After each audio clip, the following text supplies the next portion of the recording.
Many people come from the US to learn about our culture. We must try to know our culture first. We have to be cultured.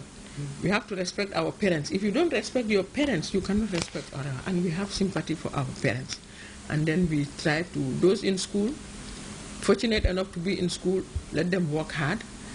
And those who have not been in school, we have a lot of youth programs, like I mentioned, NEDI. Let them try to be doing something and engage in something meaningful.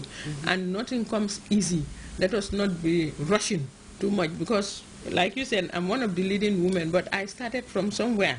I just didn't jump up and become a director. I was even working under certain people. I mentioned Mrs. Safiatou Singate, then one time was the director of the Women's Bureau when I was working under her. And we must be humble enough to work with people who are above us. And we, inshallah, let us be honest and let us not be too greedy.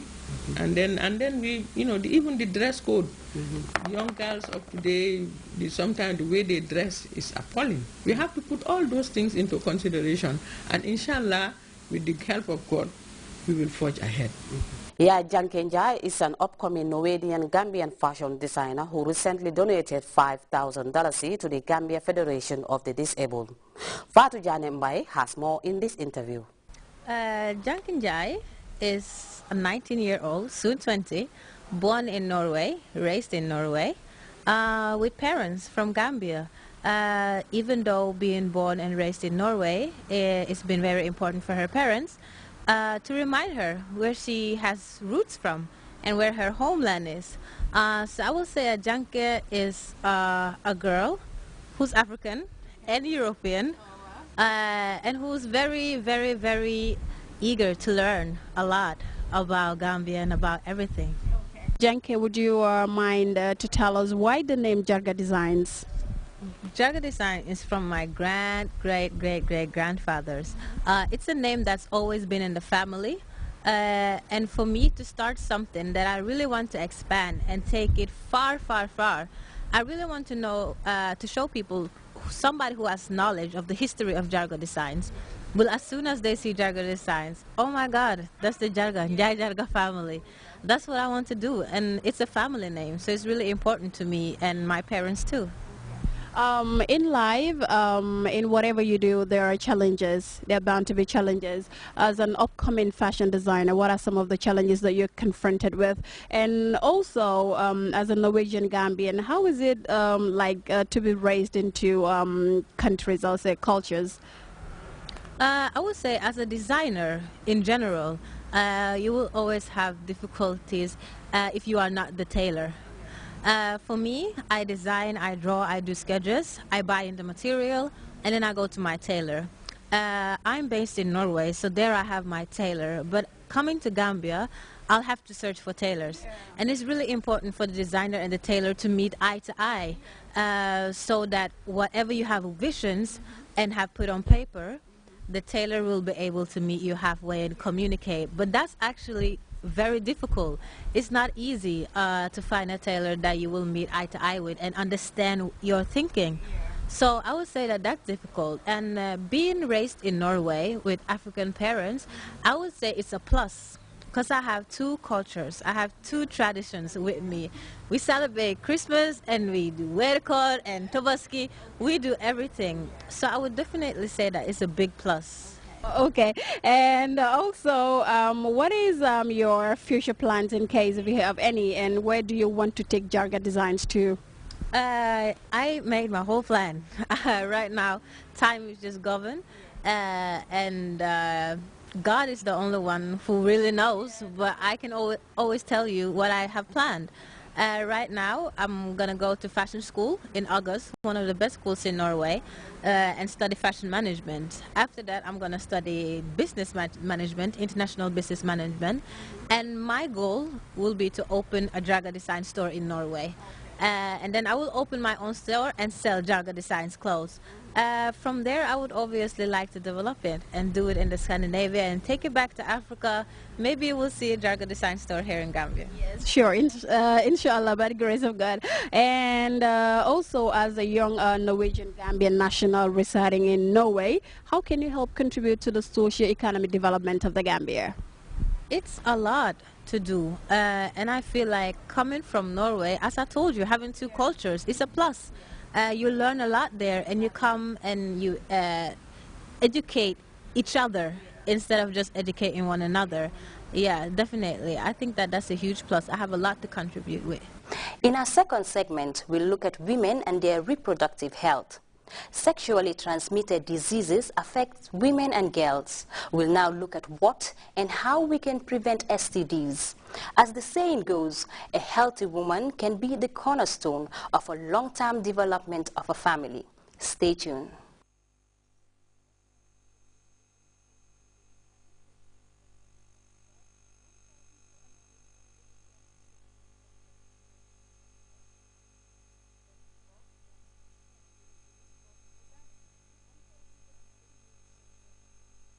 Yeah, STD, it means sexually transmitted disease, or we call it STI, which is sexually transmitted infection.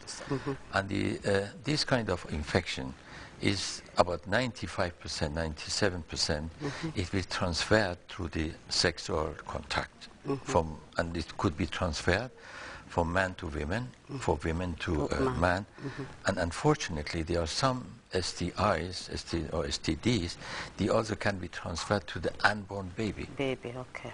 When the mother suffering from kind of the sexually transmitted disease, and when she gets pregnant, and there's some bacteria and some germs and fungal, they can pass through the placenta, pass through the blood circulation into the unborn baby. So. What are some of the sexually transmitted infections? But the sexually transmitted infection, they're caused by different type of germs, by different kind of infection. The commonest infection is, we call it as a fungal infection. Is that the commonest one? What do you call it in Wolof fungal infection? I'm not Wolof, I'm Sarahule. What do you call it in Sarahule? No, the thrush, because the thrush has got there's the word in Mandinka, there's a word in Wolof. In Mandinka, yes. So that's in Wolof, I don't know how they call it soche. Soche, exactly. That is the one that is commonest. Okay. So then it's the commonest. And this is, as I said, it could be transferred from one to the others during the sexual contact. So what normally causes that? Why do people have these infections? You know, bacteria or the germs, they are available everywhere. Everywhere. Okay.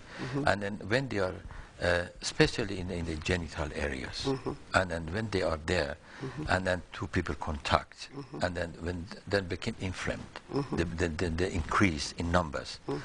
And when they increase in numbers, particularly by women, they start having kind of symptoms. This shows by women. Women come to the clinic and she said, well, I have got the stomach pain, and particularly they showed in lower part of the stomach, which is towards the genital. And they said, oh, I'm having kind of something coming through my vagina, something of the whitish, and then which we call it discharge. Discharge is the symptoms of number of the germs inside the vagina, which they can increase and create a discharge. And that is discharge, and those germs, they can move into the womb and then go inside the womb and eventually spread even inside the stomach. And how many times you come across women, for many years, they cannot get pregnant. And one of the causes of the infertility, not getting pregnant, is when they have got like a chronic disease. It means frequent same disease. So infection remains not only in one place, the infection can go up, and when they reach the fallopian tube, where the pregnancy takes place, when they get blocked. When it's blocked, so the woman doesn't have a chance to get pregnant. It's one of the, and when woman is having kind of this thrush. This is the mildest we're talking about. There are some other more dangerous sexually transmitted disease like gonorrhea, like syphilis, even HIV. They are all sexually transmitted disease.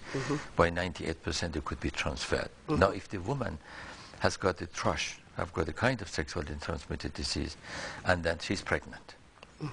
If she's pregnant, in like the first 3 months of pregnancy, they are likely to get pregnant, but they are unlikely to lose the pregnancy. Because this infection, these germs go inside the womb, actually